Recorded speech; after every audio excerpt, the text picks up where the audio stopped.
Hello मेरे प्यारे students, कैसे हैं आप सब। आई होप कि आप लोग सब बढ़िया होंगे एंड एग्जाम का प्रिपरेशन एकदम जोरों शोरों से कर रहे होंगे। बिकॉज अब नहीं कीजिएगा तो कब कीजिएगा, क्योंकि आपके पास सिर्फ और सिर्फ 50 डेज के आसपास बचा है।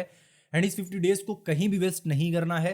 बिकॉज इन 50 डेज को भी अगर अच्छे से आप यूटिलाइज करते हो देन आपका मार्क्स बहुत ज़्यादा इंप्रूव कर सकता है। अगर आप 40% वाले बच्चे हो तो आप आराम से इस 50 डेज का इस्तेमाल करके उसको 70% तक पहुंचा सकते हो, 80% तक पहुंचा सकते हो। सो इन 50 डेज का यूटिलाइजेशन एकदम मैक्सिमम तरीके से करना है। आज की वीडियो में मैं ये बताने वाला हूं आपको कि कैसे आप एक बहुत ही इंपॉर्टेंट इशू जिससे अभी आप गुजर रहे हो या जिसको एवरीडे आप फेस कर रहे हो, आप कोई टॉपिक याद करते हो, याद करने के बाद में 1 घंटे बाद, 2 घंटे बाद, या मान के चलो 1-2 दिन के बाद माइंड ब्लैंक हो जाता है। अगर मैं आपसे पूछूं कि आप बताओ, आप कुछ नहीं बता पाओगे उस टॉपिक के बारे में।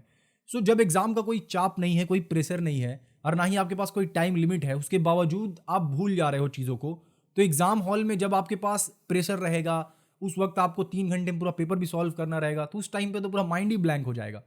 तो आज की वीडियो का मेरा टॉपिक ये है कि कैसे आप उन चीज़ों को रिटेन रखो, जो चीज़ आप याद करते हो, कैसे उसको लंबे टाइम तक आपके दिमाग में घुसा कर रखा जाए, ताकि एग्जाम के दिन जब आप बैठो तो आपका माइंड ब्लैंक ना हो, बल्कि फटाफट फटाफट पेन चले और पूरा पेपर को आप एकदम भर दो अपने आंसर से।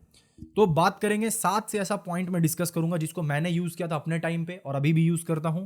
एज वेल एज ये सारा का सारा पॉइंट जो है वो प्रूवन है, स्टडी रिसर्च के थ्रू ये सब प्रूव किया जा चुका है ऑलरेडी कि हाँ, ये सारी चीज़ों को करने से हमारा रिटेंशन पावर बहुत ज़्यादा इंक्रीज हो जाता है। यानी कि जो चीज़ भी हम लोग याद करते हैं वो लंबे टाइम तक हमारे दिमाग में रहता है। ओके, सो आई होप कि इस वीडियो के लिए आप लोग सब एक्साइटेड होंगे। स्टार्ट करते हैं आज का वीडियो। सबसे पहले इस वीडियो में आगे बढ़ने से पहले एक इंपॉर्टेंट इन्फॉर्मेशन ये है कि जितने भी स्टूडेंट्स आप लोग हैं जिनको कोई भी इंडिविजुअल सब्जेक्ट्स में दिक्कत हो रहा है, और ऑब्वियसली किसी ना किसी सब्जेक्ट में दिक्कत हो रहा होगा, किसी का हो सकता है हिस्ट्री में प्रॉब्लम हो, किसी का ज्योग्राफी में प्रॉब्लम हो, किसी का लाइफ साइंस में प्रॉब्लम हो, तो मैंने आप लोगों के लिए सिंगल सब्जेक्ट का क्रैश कोर्स ऑलरेडी ला दिया है कॉन्सेप्ट ऐप पे। आप जाके उस स्पेसिफिक सब्जेक्ट का क्रैश कोर्स ज्वाइन करके जो भी टाइम बचा है, 10 दिन 15 दिन में, आपका 10 दिन के अंदर हिस्ट्री कंप्लीट कर सकते हो आप, 10 से 12 दिन के अंदर ज्योग्राफी कंप्लीट कर सकते हो आप। सो कम टाइम में इंडिविजुअल सब्जेक्ट्स का आप क्रैश कोर्स ज्वाइन करके अपने उस सब्जेक्ट को बहुत ही अच्छे से स्ट्रॉन्ग कर सकते हो एग्जाम से पहले। ओके, सो सबसे पहला पॉइंट डिस्कस करते हैं हम लोग। मैं लिंक डिस्क्रिप्शन में आपको दे दे रहा हूं कोर्सेज का, आप क्लिक करके वहां से ज्वाइन कर सकते हो। सबसे पहला पॉइंट डिस्कस करते हैं कि कैसे हम लोग जो भी याद करते हैं उसको रिटेन रखें लंबे टाइम तक। तो आप मेरी बात को रिलेट करना। देखो, जब आप पढ़ने के लिए बैठते हो तो कई बार ऐसा होता होगा कि आप पढ़ तो रहे हो, मतलब वर्ड्स को आप पढ़ रहे हो अपने मुंह से, वर्ड्स आपका मुंह से निकल रहा है, लेकिन दिमाग में कुछ जा नहीं रहा, दिमाग आपका कहीं और है, मतलब कुछ और ही सोच रहे हो आप, लेकिन वर्ड मुंह से निकलता जा रहा है। लिविंग थिंग वाला वगैरह वगैरह मुंह से आप बोलते जा रहे हो, लोकोमोशन इज द वगैरह वगैरह आप बोलते जा रहे हो मुंह से, लेकिन उस चीज को आप ग्रास्प नहीं कर रहे हो, आपका दिमाग कहीं और उस वक्त घूम रहा होता है। सो आप जब भी पढ़ो तो पढ़ते वक्त ना आपको उस मोमेंट में प्रेजेंट होना है।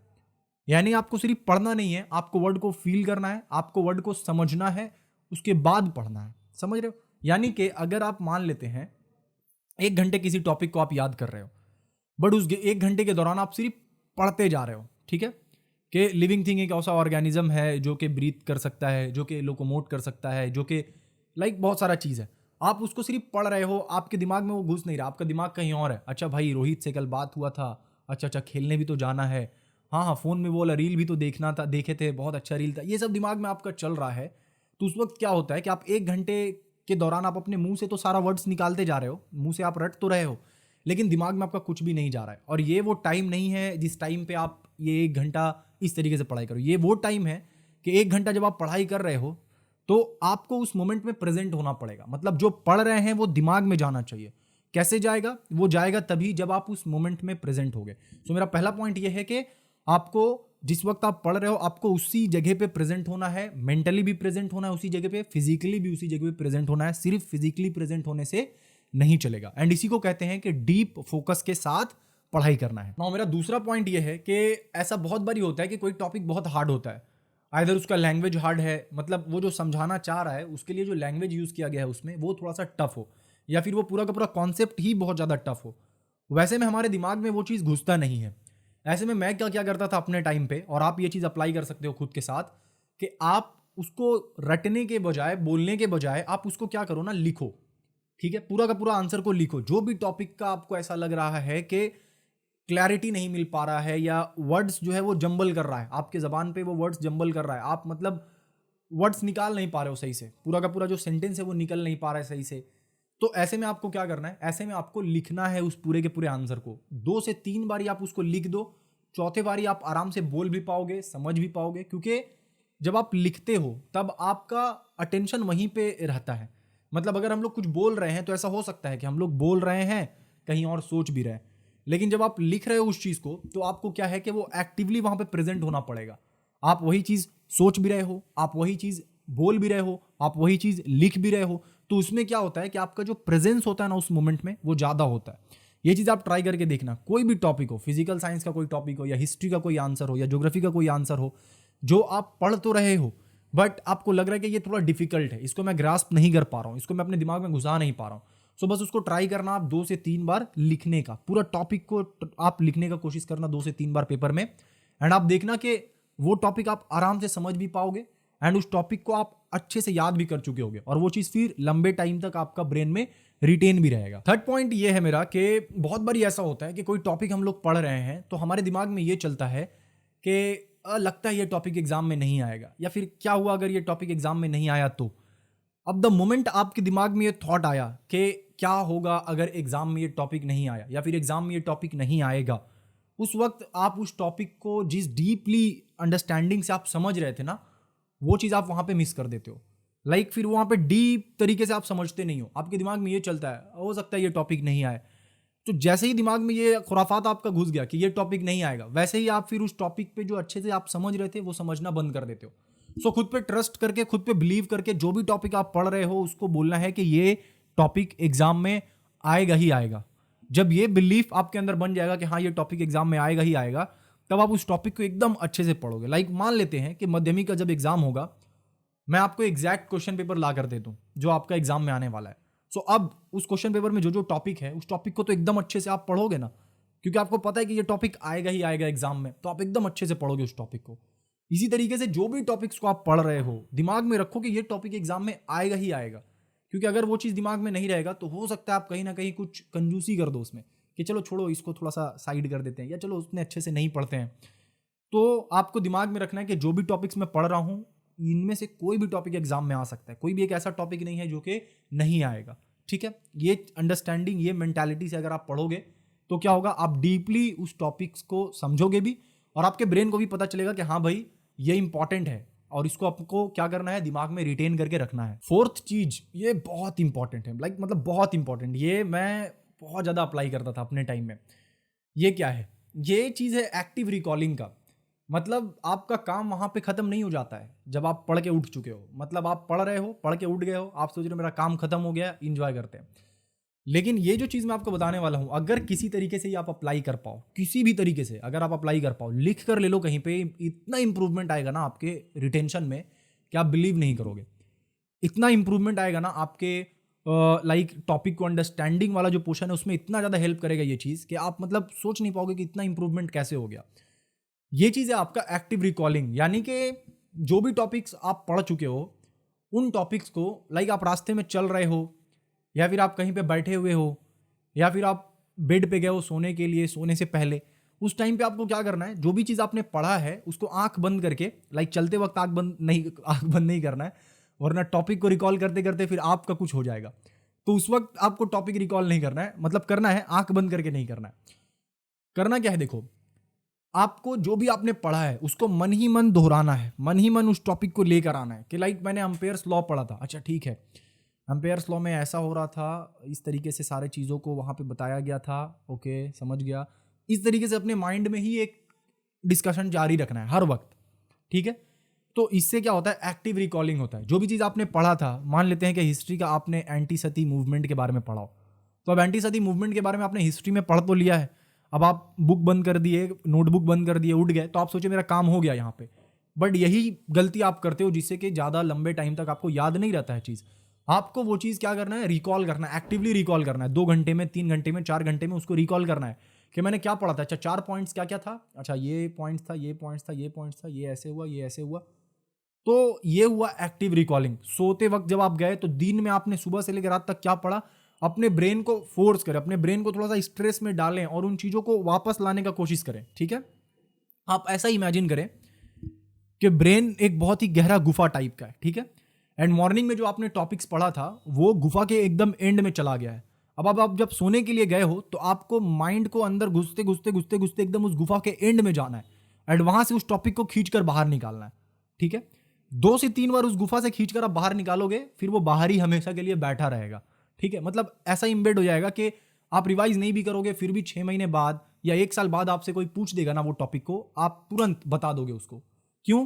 क्योंकि आपने उसको बहुत बारी एक्टिव रिकॉल किया। इस सिस्टम को साइंटिफिक तरीके से एक्टिव रिकॉलिंग कहते हैं, जहां पे आप क्या करते हो, जो भी चीज आपने पढ़ा है उसको बिना देखे अपने माइंड के पीछे से उसको सामने लाने का कोशिश करते हो। ये वाला चीज जरूर करना आप जब आप रास्ते पे चल रहे हो या फ्री टाइम में कहीं पे बैठे हो या फिर सोने से पहले जब आप बिस्तर पे जाते हो तुरंत तो नींद नहीं आ जाता है आपको, लगभग आधा घंटा 1 घंटा चला जाता है। एंड प्लीज सोने से पहले फोन का इस्तेमाल ना करें कृपया, क्योंकि ये जो 50 दिन है बहुत इंपॉर्टेंट है आपके लिए। सोते से पहले रील्स देखकर इसको नहीं गुजारना है, सोने से पहले एक्टिव रिकॉलिंग करना है, इससे आपका मार्क्स बहुत ज़्यादा इंप्रूव होगा। नाउ 5th पॉइंट मेरा ये है एंड ये बहुत हेल्प करेगा एग्जैक्टली ये चीज़ जो है ना आपका एग्जाम हॉल में बहुत हेल्प करेगा ये चीज़ सारे चीज़ों को याद करने में। कई बार ऐसा होता है कि हम इंटेलिजेंट हैं, हमें टॉपिक्स अच्छे से पता है, लाइक आप कुछ भी पूछ लो अभी हम बता देंगे, ऐसा सिनेरियो होता है। बट जब एग्जाम हॉल में बैठते हैं एंड एग्जाम हॉल में हम लोग बैठने के बाद सब कुछ ब्लैंक सा होने लगता है, मतलब समझ नहीं आता है क्या चल रहा है। ऐसा इसलिए होता है बिकॉज हम लोग प्रिपेयर नहीं होते हैं एग्जाम के स्ट्रेस को हैंडल करने के लिए। हम लोग प्रिपेयर नहीं होते हैं कि एग्जाम में हमें लिखना कैसे, हम लोग प्रिपेयर नहीं होते हैं उस रोड मैप से जो रोड मैप हमें फॉलो करना है। सिर्फ समझना जरूरी नहीं है, अगर एग्जाम में आपको मार्क्स लाना है, मैं आपको ऐसा बहुत सारे स्टूडेंट्स दिखाऊंगा ना जिनका कॉन्सेप्ट बहुत अच्छा है बट वो उतना मार्क्स नहीं ला पाए जितना एक और स्टूडेंट ले आया जिसका कॉन्सेप्ट उतना अच्छा नहीं था। एग्जाम में मार्क्स लाना एक ऐसा चीज़ है जो बेसिकली आपका सिर्फ नॉलेज से नहीं होगा, सिर्फ अंडरस्टैंडिंग से नहीं होगा। इसके लिए थोड़ा सा आपको ना कॉमन सेंस चाहिए कि हाँ एग्जाम में मार्क्स लाने के लिए मुझे क्या ज़रूरी है। तो टॉपिक का अंडरस्टैंडिंग तो ज़रूरी है ही है, साथ ही साथ मुझे एग्जाम का इन्वायरमेंट को अपने दिमाग में बसा लेना ये भी बहुत ज़रूरी है। मतलब एग्जाम हॉल में जाने से पहले मुझे पता होना चाहिए कि एग्जाम हॉल में क्या होता है। ये चीज़ कैसे डेवलप करेंगे भैया हम लोग? ये चीज़ डेवलप करने के लिए आप आइदर आप घर में बैठकर खुद से किसी भी टेस्ट पेपर से पेपर उठाओ, 3 घंटे का टाइमर लगाओ, उस पेपर को सॉल्व करो। इसके ऊपर आपको वीडियो चाहिए, let me know in the comment section कि कैसे टेस्ट पेपर को हम लोग सॉल्व करें। और इसके अलावा आप मॉक टेस्ट ज्वाइन करें, जहां कहीं भी आपके आसपास ऑनलाइन या ऑफलाइन मॉक टेस्ट हो रहा हो ना वहां आप ज्वाइन करें। 2 बेनिफिट, पहला एग्जैक्ट आपको इन्वायरमेंट मिलेगा एग्जाम का, एग्जैक्ट आपको वो प्रेशर मिलेगा, आपको क्वेश्चन पेपर कैसे सॉल्व करना है कम टाइम में, क्या क्या क्वेश्चन पेपर में आता है, ग्रुप ए में कैसा क्वेश्चन रहता है, ग्रुप बी में कैसा क्वेश्चन रहता है, कौन से ग्रुप में मुझे कितना टाइम लगता है, सब कुछ एकदम क्लियर हो जाएगा। मतलब सब कुछ क्लियर हो जाएगा। मान के चलो कि मैं अभी कोलकाता में हूँ, मुझे यहाँ से हावड़ा जाना है, आप मान के चलो सिलीगुड़ी में हो, ठीक है, वहाँ से आपको हावड़ा आना है। आप सिलीगुड़ी से हावड़ा कभी नहीं आए, मैं कोलकाता से हावड़ा बहुत बार जा चुका हूँ। अब आप बताओ कि किसके लिए आसान होगा? मतलब मान लेते सिलीगुड़ी से आपको मैं उठा के कोलकाता लेकर आ गया, अपने घर पे बगल पे यहाँ पे बैठा कर रखा हूँ आपको मैंने बोला चलो तुम हावड़ा जाओ, मैं बोलूंगा चलो मैं भी हावड़ा जाता हूँ, अलग अलग, ठीक है, अकेला अकेला। अब आप बताओ कौन जल्दी पहुंचेगा? मैं जल्दी पहुंचूंगा क्योंकि मैं हावड़ा बहुत बार जा चुका हूँ, आप नहीं गए हो। तो कहने का मतलब ये है कि मॉक टेस्ट देने से ना यही वाला सीन होता है कि आप उस एक्सपीरियंस को बहुत बार जी चुके हो, जिसके कारण क्या होता है एग्जाम हॉल में आप धड़ाधड़ लिख पाते हो एंड आपके पास थोड़ा कम भी नॉलेज रहता है तब भी आप एक्सेल कर जाते हो उस स्टूडेंट से जिसके पास नॉलेज ज़्यादा था लेकिन वो उस पाथ पे उससे पहले गया नहीं था। तो मॉक टेस्ट बहुत इंपॉर्टेंट है, very crucial part. Mock test कहाँ देना है? अगर आपके आसपास कहीं पे हो रहा है ऑफलाइन, तुरंत जाएं उसको ज्वाइन कर लें। अदरवाइज हम लोग क्रैश कोर्स जो लेकर आए थे एंड जिसमें इनरोलमेंट अभी भी जारी है, अगर आप चाहो इनरोल कर सकते हो क्रैश कोर्स को भी, उसमें सारा सब्जेक्ट्स है, 5 सब्जेक्ट्स, उसके अंदर हम लोग मॉक टेस्ट करवा रहे हैं। लाइक 2 वीक में एक बार हम लोग मॉक टेस्ट करवाते हैं जिससे स्टूडेंट्स लोगों को पता चले कि भाई एग्जाम का इन्वायरमेंट क्या होता है, कैसा होता है एग्जाम का वो प्रेशर, ठीक है। एंड फिर आपको रिजल्ट मिलेगा, आप कंपेयर कर पाओगे कि बाकी सब स्टूडेंट से मैं कितना आगे हूँ, मुझे और कितना मेहनत करना चाहिए, कहाँ कहाँ पे मेरा कमजोरी है, ये सब कुछ आपको पता चलेगा। तो अगर आप चाहते हो कि मैं आपका मॉक टेस्ट करवाऊँ, आप कॉन्सेप्ट ऐप का लिंक डिस्क्रिप्शन में, वहाँ से जाके आप क्रैश कोर्स को ज्वाइन कर सकते हो, ओके, जहाँ पे आपका ये मॉक टेस्ट वगैरह भी लिया जा रहा है। सो ये बहुत इंपॉर्टेंट चीज़ है। अगर आप नहीं ज्वाइन करना चाहते हो कोई बात नहीं, आपके आसपास कहीं पे भी ऑफलाइन कहीं पे हो रहा है mock test, please please join कीजिए, आप एग्जाम देकर आइएगा, मुझे थैंक यू बोलिएगा कि भैया आपने मुझे अच्छा चीज़ बताया था कि मॉक टेस्ट ज्वाइन करने के लिए। 6th पॉइंट मेरा ये है कि जब भी आप किसी चैप्टर को पढ़ रहे हो, उस चैप्टर का एक रफ स्केच, उस चैप्टर का एक रफ माइंड मैप, उस चैप्टर का एक मतलब आपको आइडिया होना चाहिए उस चैप्टर में कौन कौन सा टॉपिक है, किस टॉपिक के अंदर क्या क्या सब टॉपिक्स है, किस सब टॉपिक्स के अंदर क्या क्या और एक्स्ट्रा चीज़ है, ये आपके दिमाग में होना चाहिए। आइदर आप ये खुद से एक पेपर में बना कर लिखो, ठीक है ना, कि एक चैप्टर को आपको जब भी पढ़ रहे हो आपको पता होना चाहिए कि इस चैप्टर में एग्जैक्ट इसका क्या स्ट्रक्चर है। स्ट्रक्चर पता होने से अगेन आपको रिवीजन करने में बहुत आसानी होगा, बहुत आसानी। मान लेते हैं आपने एक पेपर में अगर स्ट्रक्चर रेडी कर लिया है, जिसको मॉडर्न लैंग्वेज में हम लोग माइंड मैप कहते हैं बेसिकली, तो अगर आपने उसको रेडी कर लिया है माइंड मैप को उस चैप्टर का, तो आपका उस माइंड मैप में डेफिनेशंस तो नहीं होगा, उस माइंड मैप में आंसर्स तो नहीं होगा, बट उस माइंड मैप्स में वो सारा टॉपिक होगा जो टॉपिक उस चैप्टर में बताया गया है, ठीक है। एंड अगेन क्रैश कोर्स में ये माइंड मैप भी हम लोग प्रोवाइड कर रहे हैं।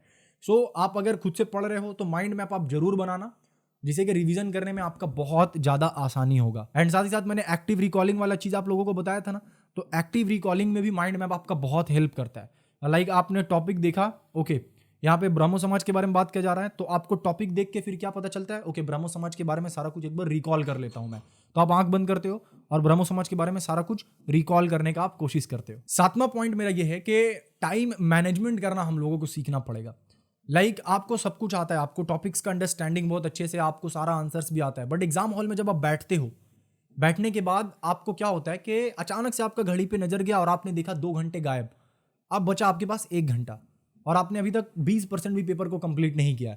जब इस सिचुएशन में कोई भी बंदा आता है तो उसके दिमाग में जितना भी कुछ रहेगा वो सब कुछ ब्लैंक हो जाएगा, क्योंकि उसको पता है कि भाई टाइम बचा है मेरे पास 1 घंटा, पेपर का 80% पोर्शन अभी बचा हुआ है। वो जो स्ट्रेस है, वो जो पैनिक है, जब आपके ऊपर हावी होना शुरू होगा तो आपको जितना कुछ भी आपने याद किया होगा वो सारा का सारा कुछ आपके दिमाग से जाने लगेगा। सो मेरा कहने का मतलब ये है यहाँ पे कि आपको पता होना चाहिए कि कितने समय में मुझे क्या करना है, किस क्वेश्चन में मुझे कितना टाइम देना है, ठीक है।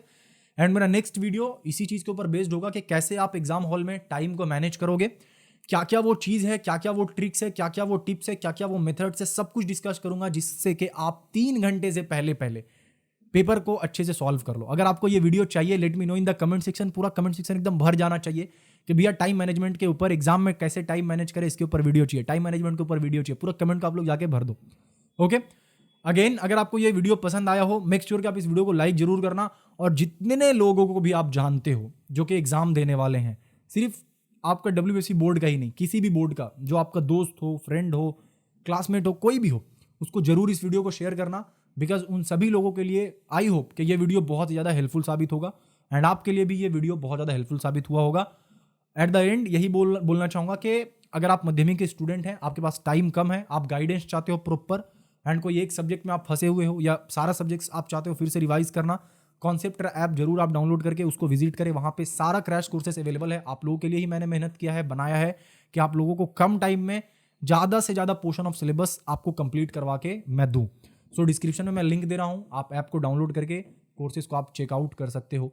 चलो मिलते हैं आपसे नेक्स्ट वीडियो में। कमेंट सेक्शन में पूरा भर दें कि टाइम मैनेजमेंट का वीडियो चाहिए भैया। नेक्स्ट वीडियो तक अपना ढेर सारा ख्याल रखें। Thank you.